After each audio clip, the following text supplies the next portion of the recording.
কোর্টের বাইরে অনেকগুলো মহিলা একসঙ্গে এসে দীপাকে জুতো ছুঁড়ে মারে। তখনই সূর্য এসে প্রতিবাদ করে। এরপরে উর্মি এসে দীপাকে জড়িয়ে ধরে আর বলে, কেউ তোর পাশে থাকুক কি না থাকুক, আমি তোর পাশে থাকবো।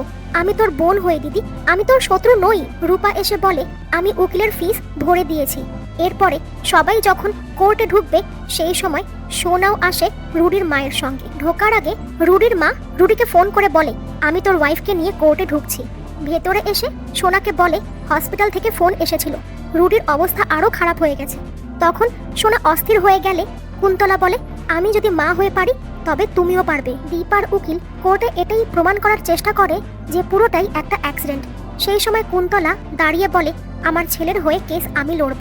জজ সাহেবের সঙ্গে কুন্তলা কুমারের কথাবার্তা শুনে দীপা এইটুকু বুঝতে পারে যে এই মহিলার অনেক নাম ডাক আছে। কিন্তু দীপা ভাবে, রুডি যে বলেছিল ওর বাবা মা বিদেশে আছে, তবে 2 দিনের মধ্যে উনি এখানে চলে আসলেন কি করে? রুডিকে তো একটুও বিশ্বাস করা যাচ্ছে না। আমার জেল হয়ে যাওয়ার পরে যদি আমার মেয়ের কোনো ক্ষতি করে দেয়। সাক্ষী দিতে এসে সূর্য বলে, রুডির ওপরে গুলিটা বাই চান্স চলেছিল, ওর তো নমিনাল চোট লেগেছে। তখন কুন্তলা কুমার বলে, আমার ছেলেটা হাসপাতালে মৃত্যুর সঙ্গে লড়াই করছে আর আপনি বলছেন নমিনাল।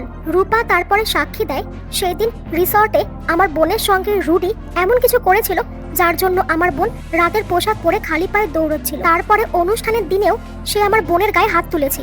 এগুলো দেখার পরে কোনো মা কি নিজেকে ঠিক রাখতে পারে? কুন্তলা দীপাকে প্রশ্ন করে, সবাই যে বলছে এটা অ্যাক্সিডেন্ট, আপনি আমাকে বলুন তো, বন্দুক পরিষ্কার করতে গিয়ে গুলি চলেছিল নাকি রুডির সঙ্গে বন্দুক নিয়ে হাতাহাতি করতে গিয়ে গুলি চলেছিল?